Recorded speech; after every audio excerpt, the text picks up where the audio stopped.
तुम अपने अगले चाल चलन के पुराने मनुष्यत्व को जो भरमाने वाली अभिलाषा के अनुसार भ्रष्ट होता जाता है उतार डालो और अपने मन के आत्मिक स्वभाव में नए बनते चले जाओ और नए मनुष्यत्व को पहन लो जो परमेश्वर के अनुसार सत्य की धार्मिकता और पवित्रता में सिरजा गया है।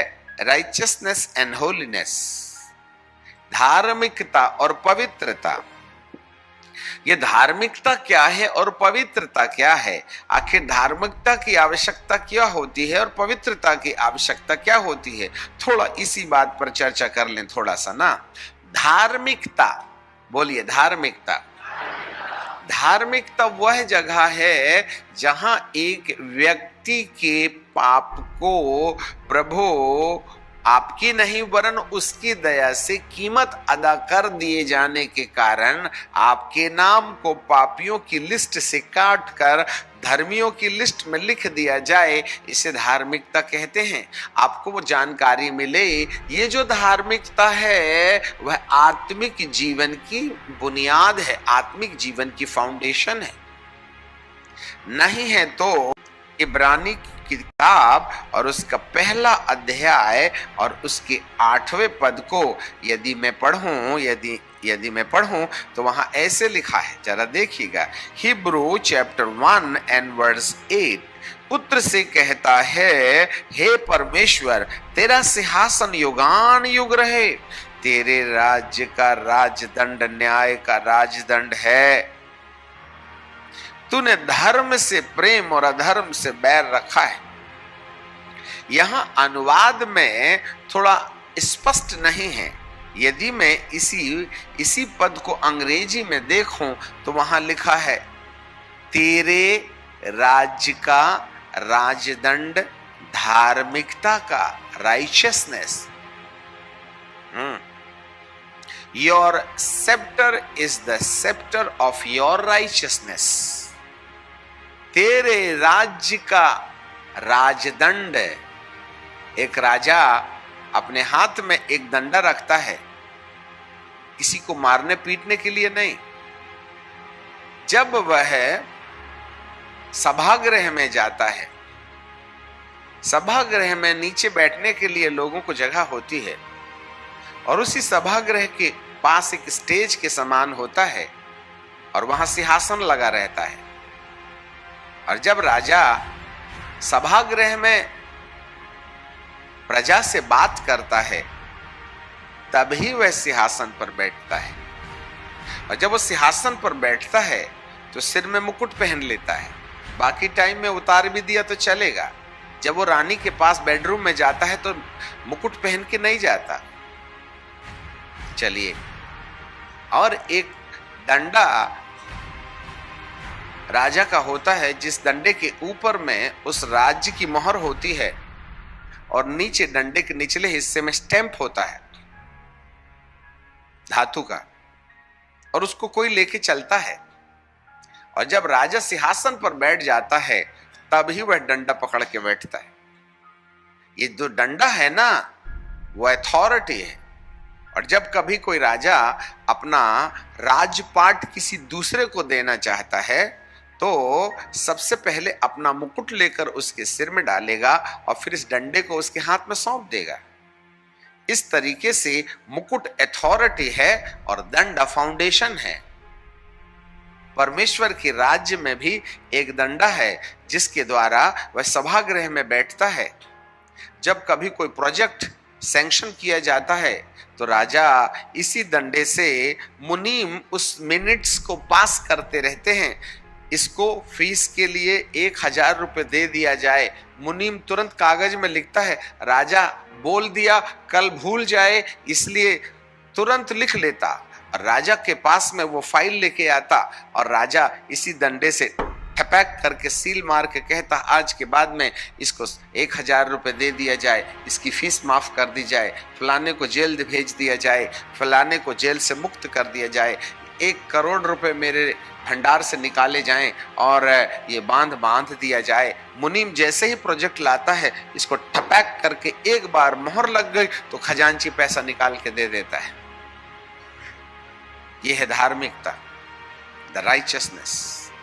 राइचियसनेस का मतलब होता है जिस भी व्यक्ति ने जिस भी प्रकार की गलतियां की है, उस गलतियों की मुआफी कोई अपने भुगतान के द्वारा दे दे, तब उसका नाम पापियों की लिस्ट से काट कर धर्मियों की लिस्ट में डाल दिया जाता है। और यह होता है उस समय जब एक व्यक्ति पूर्ण रीति से अपनी गलतियों को प्रभु के हाथ में डाल दे और प्रभु कहे मैं अपने नाम के नियमित तेरे सारे अपराधों को मिटा दूंगा और दोबारा कभी स्मरण नहीं करूंगा। You know why? ये है धार्मिकता। उसके बिना छुटकारा नहीं होगा। प्रसाद उसने रोक रखा था।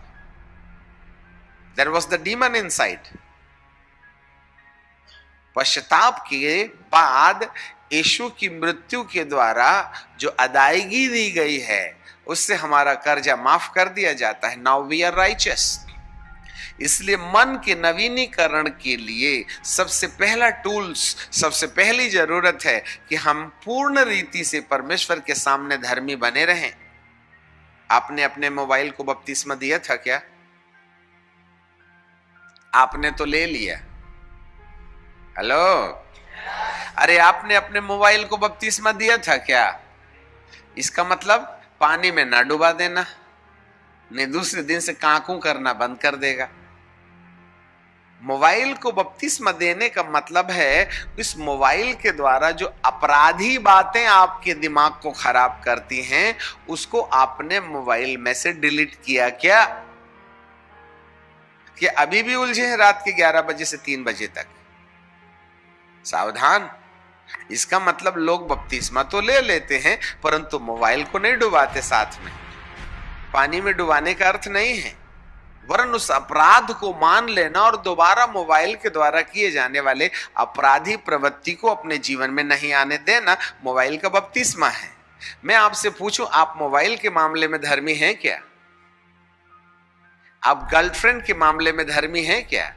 बाकी सब मामले में तो अपन धर्मी बन गए, परंतु एक मामला है सीक्रेट वाला, पर्दे के पीछे वाला, जिसको माँ बाप भी नहीं जानते। रात को 12 बजे हम चादर ओढ़ लेते हैं और मोबाइल से एक सफेद वायर हमारे कानों में ढक्कन लगा देता है और फिर छोटी सी एक तार में एक छोटा सा माइक है, उसको बिल्कुल किनारे लाते हैं और फुसुर फुसुर फुसुर फुसुर करके कुछ कुछ बोलते रहते हैं। पापा देखा तो पता चला हम चादर ओढ़ के सो रहे, पता नहीं रात को 12 बजे से 3 बजे तक के अमेरिका से फोन आया था। आपने इस सफेद वायर से अपने कान में जो ढक्कन लगाई है, उस मोबाइल से आपके कान को किसी दूसरे के सुने बिना कौन सा संदेश मिल रहा है? हेलो, आपका मोबाइल बपतिस्मा लिया क्या? क्या मोबाइल के मामले में हम धर्मी हैं?